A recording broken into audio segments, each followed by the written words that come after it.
Hey, so viewer discretion advised. This is going to be a video about the time that me and my cousin had a really bad trip on salvia.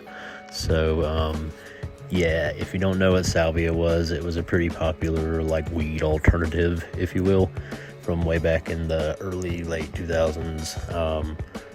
And due to a ridiculous combination of events, we ended up tripping balls to a ridiculous degree. So, to begin with, we're just chilling at my aunt's house one day, me and my cousin Chris, and I've tried every single one of our connections to try and find some weed, and no luck, right? So, we roll on down to the tobacco store, you know, the ones I'm talking about, and grab this stuff with a smiley face on it and go back to my aunt's house and sit in the yard and kind of debate for a minute or two, do we even want to try it? Because it looks kind of suspicious, you know what I mean? But, so we get the bong out, right? So to set the mood a little bit, me and Chris are in the car. We just packed the whole one all the way. We're just going to split it between the two of us, right? And it's raining and it's pretty dark outside, and personally I'm taking it a little bit more cautiously. Chris, on the other hand, is taking really hard pulls, and I tried to tell him, like, yo man, we don't really know what this is, but he doesn't listen.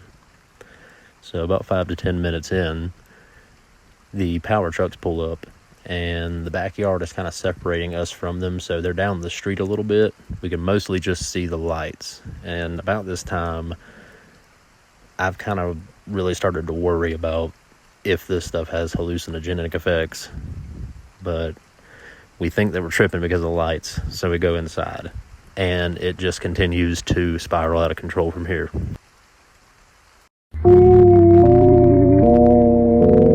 So upon entering the house, we run into my aunt, and she has a candle, and the lights are out. That's why the power trucks are there, come to find out. And I believe personally that all this light nonsense had a lot to do with how bad we wigged out, looking back on it retrospectively.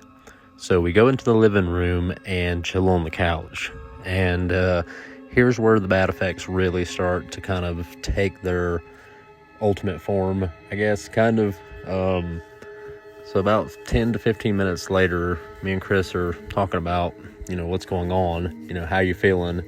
He's not feeling so good. He runs to the bathroom, and I feel like I can't get up off the couch. I feel like if I move, I'm going to set off some kind of horrible chain reaction, and the walls are kind of just wiggling back and forth a little bit. I feel kind of vertigo too at the same time. So anyway, my aunt checks on Chris, and she comes back to me and tells me that he's in there talking about dragons being in his chest, and that he's throwing up molten lava, and just the most absurd off the wall shit I've ever heard, honestly. Really a lot of different effects, from what was ultimately an $8 to $10 maybe bag of ridiculous, for some reason, legal drugs.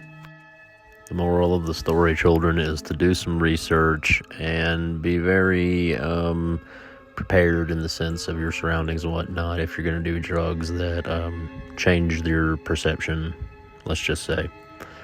But yeah, I suppose that about ends the video, more or less. We both came down after a couple of hours and we're all right. It wasn't but maybe a 3 to 4 hour long trip, or let's say something like that.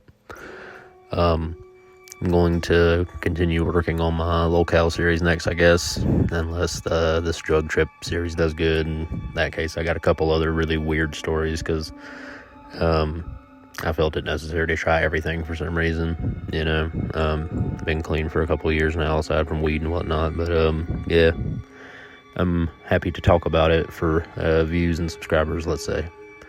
Y'all take it easy. Thanks for watching to the end if you did.